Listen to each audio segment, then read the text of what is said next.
दो positive charge repel करते हैं, पॉजिटिव पॉजिटिव और नेगेटिव नेगेटिव रिपेल करते हैं और नेगेटिव पॉजिटिव अट्रैक्ट करते हैं। तो ये प्लेटें आपस में क्या करेंगी बेटा, एक दूसरे को अट्रैक्ट करेंगी। जब अट्रैक्ट करेंगी तो डेफिनेटली ये दोनों एक दूसरे को क्या कर लेंगी, due to coulombic force the two plate attract and free state में, फ्री स्टेट का मतलब है जब इन्हें रोका नहीं जाएगा तो या बीच में कोई मीडियम नहीं होगा तो ये दोनों प्लेटें एक दूसरे से कोलैप्स कर जाएंगी एंड इस कंडीशन में पॉजिटिव नेगेटिव चार्ज मिल जाएगा और टोटल चार्ज यहाँ पर कैपेसिटर का खत्म हो जाएगा।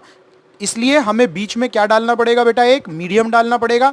चलिए हमने एक कंडक्टर मीडियम इस प्लेट के बीच में डाल दिया, एक नया कैपेसिटर लेंगे बिल्कुल इसी की तरह, इन दोनों के बीच में एक कंडक्टर मीडियम हम लोगों ने डाल दिया। कंडक्टर मीडियम डालते ही बेटा यहाँ पर क्या होगा कि यहाँ पर दो पॉसिबिलिटी होंगी। एक तो पॉसिबिलिटी ये होगी कि ये दोनों कंडक्टर जो हैं, ये कंडक्टर अगर प्लेटों को टच कर जाए तो ये पॉजिटिव नेगेटिव चार्ज यहीं खत्म हो जाएगा और टोटल एनर्जी भी खत्म हो जाएगी। लेकिन चलिए मान लीजिए हमने एक नेग्लिजिबल बाल के बराबर एक डिस्टेंस यहाँ पर छोड़ दी यहाँ पर, जिससे ये न्यूट्रलाइज नहीं हुए, तो भी क्या होगा, चार्ज इंड्यूस्ड होगा। और चार्ज इंड्यूस्ड का फॉर्मूला बेटा हमारे पास होता है, अगर हम आगे चलें तो मान लीजिए plus Q minus Q charge है हमारे पास, चार्ज इंड्यूस्ड होता है प्लस माइनस वन बाई के।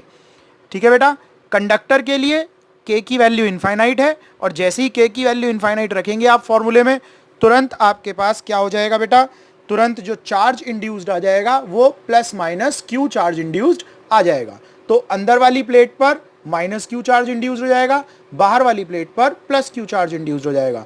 इस कंडीशन में बेटा क्या होगा कि एक इलेक्ट्रिक फील्ड सेटअप होगा, बाहर वाली प्लेटों की वजह से एक इलेक्ट्रिक फील्ड होगा प्लस से माइनस की तरफ और अंदर वाली प्लेटों की वजह से इलेक्ट्रिक फील्ड होगा प्लस से माइनस की तरफ, लेकिन क्योंकि अपोजिट हैं तो अपोजिट डायरेक्शन में। मैग्नीट्यूड दोनों का बराबर है बेटा, इसलिए दोनों का इलेक्ट्रिक फील्ड इक्वल और अपोजिट होगा और हम क्या देखते हैं कि नेट इलेक्ट्रिक फील्ड यहां पर कितना आ जाएगा, 0 आ जाएगा। तो कंडक्टर के अंदर नेट इलेक्ट्रिक फील्ड नहीं होता और जब नेट इलेक्ट्रिक फील्ड नहीं होगा तो हम क्या कह सकते हैं कि यहां पर कोई कैपेसिटेंस या एनर्जी स्टोर नहीं होगी। तो ये कैपेसिटर तो हो गया बेकार, इसका कोई फायदा यूज करने का नहीं है, कंडक्टर कैपेसिटर की प्लेट में नहीं भरा जा सकता। Hence, no electric field is present inside the capacitor, so no energy is stored inside it. Now, let me consider that we fill a insulator. We fill a insulator between the plate of capacitor. As we fill the insulator, let the charges are plus q and minus q. जब हम यहाँ एक insulator डालेंगे, now the charge induced is plus minus q 1 minus 1 by k. Same formula, but for insulator k is always less than infinity. It is between 1 होता है vacuum के लिए और लेस देन इंफिनिटी किसी भी कंडक्टर के लिए, इनफाइनाइट होगा इंडक्टर के लिए। ऐसी कंडीशन में बेटा जो चार्ज इंड्यूस्ड होगा, यहां जो चार्ज इंड्यूस्ड होगा इस प्लेट के अंदर, वो चार्ज इंड्यूस्ड क्यू डैश होगा जो कि लेस देन क्यू होगा, जो बाहर की प्लेट है उससे थोड़ा सा कम चार्ज यहां पर इंड्यूस्ड होगा। तो चलिए कम चार्ज इंड्यूस्ड होगा तो मान लीजिए यहां माइनस क्यू और plus Q dash charge induced हो गया जो कि बाहर वाली प्लेटों से थोड़ा सा कम है। ऐसी कंडीशन में बेटा इलेक्ट्रिक फील्ड आएगा प्लस से माइनस की तरफ, इधर की तरफ इलेक्ट्रिक फील्ड आ गया एक और इसकी वैल्यू मैंने मान ली ई नॉट, और इस इंड्यूस चार्ज की वजह से इलेक्ट्रिक फील्ड आएगा प्लस से माइनस की तरफ, मैंने मान लिया इसे ई एम। मीडियम के अंदर, डाइलेक्ट्रिक मीडियम के अंदर इलेक्ट्रिक फील्ड।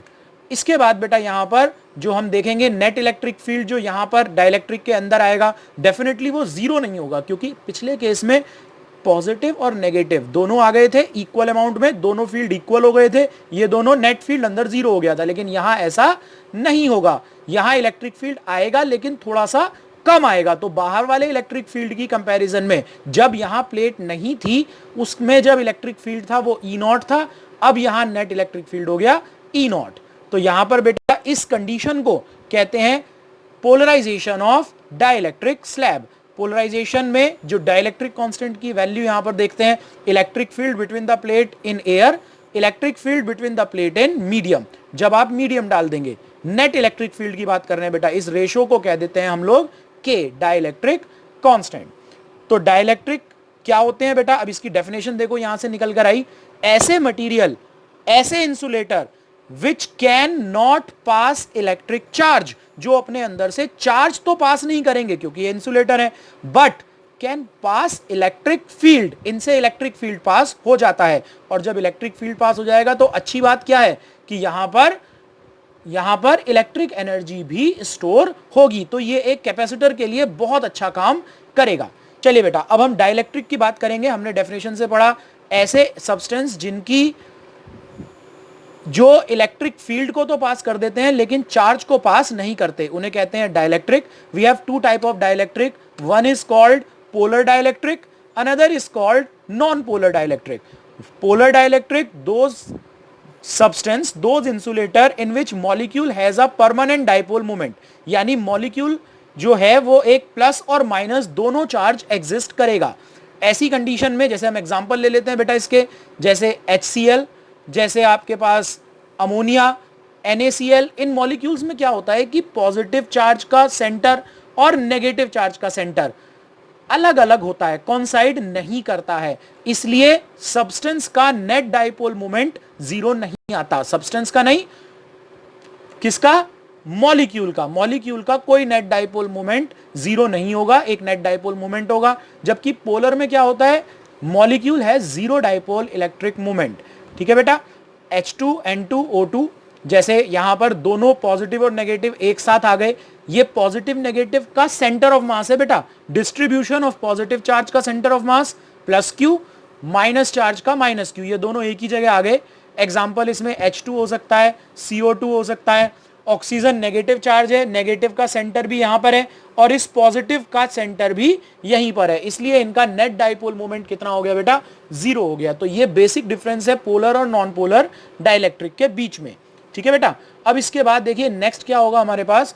अगर हम इलेक्ट्रिक फील्ड अप्लाई नहीं करेंगे, मान लीजिए एक डाइलेक्ट्रिक है, चाहे पोलर हो या नॉन पोलर हो, अगर हम इलेक्ट्रिक फील्ड अप्लाई नहीं करेंगे तो क्या होगा? पोलर डाइलेक्ट्रिक्स में और नॉन पोलर डाइलेक्ट्रिक में, पोलर डाइलेक्ट्रिक में जो मॉलिक्यूल्स हैं वो अपने आप तो पोलराइज्ड हैं, लेकिन ये सारे के सारे रैंडमली अरेंज्ड हैं। कोई किधर की तरफ? माइनस से प्लस की तरफ होता है बेटा डाइपोल मोमेंट। किसी का डाइपोल मोमेंट ऊपर है, किसी का नीचे है, किसी का दाएं है, किसी का बाएं है।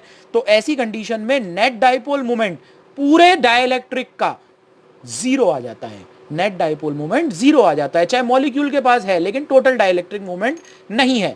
इसी तरह से नॉन पोलर के लिए मॉलिक्यूल का खुद का ही डाइपोल नहीं होता। जब खुद का ही नहीं होता तो फिर क्या करेंगे बेटा? चाहे कितने भी मॉलिक्यूल हो, नेट डाइपोल मोमेंट जीरो होगा। ये दोनों की सिमिलर बातें हो गई। अब हम बात करते हैं अगर हम इलेक्ट्रिक फील्ड अप्लाई कर दें तो देखिए ये मेरे पास दो प्लेटें हैं, एक प्लेट को पॉजिटिव चार्ज दिया गया, एक प्लेट को नेगेटिव चार्ज दिया गया, इसके बीच में एक सब्सटेंस डाल दिया जो कि पोलर डाइलेक्ट्रिक है। जैसे ही पोलर डाइलेक्ट्रिक डालेंगे, सारे मॉलिक्यूल जो ये पहले यहां रैंडमली अरेंज थे सब एक लाइन में अरेंज हो गए और ये सब्सटेंस नेट डाइपोल मोमेंट अब कैरी करता है।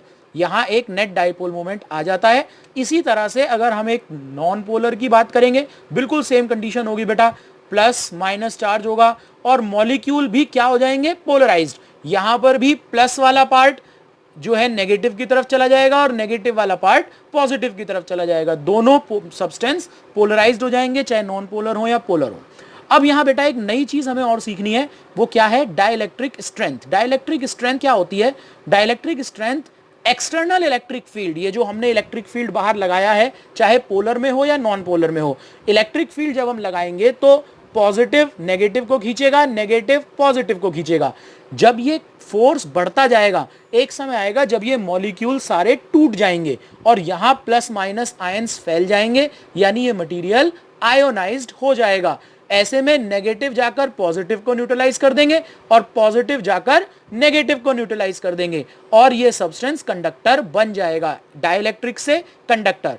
ऐसी कंडीशन में इस इलेक्ट्रिक फील्ड को हम कहते हैं डाइलेक्ट्रिक स्ट्रेंथ कहते हैं बेटा। 2 नंबर के लिए इंपॉर्टेंट क्वेश्चन, डाइलेक्ट्रिक स्ट्रेंथ क्या होता है?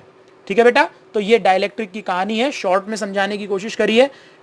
आगे हम इसको बेटा क्लास में समझेंगे कि क्लास में इसे और कैसे हम अंडरस्टैंड कर सकते हैं। ठीक है बेटा।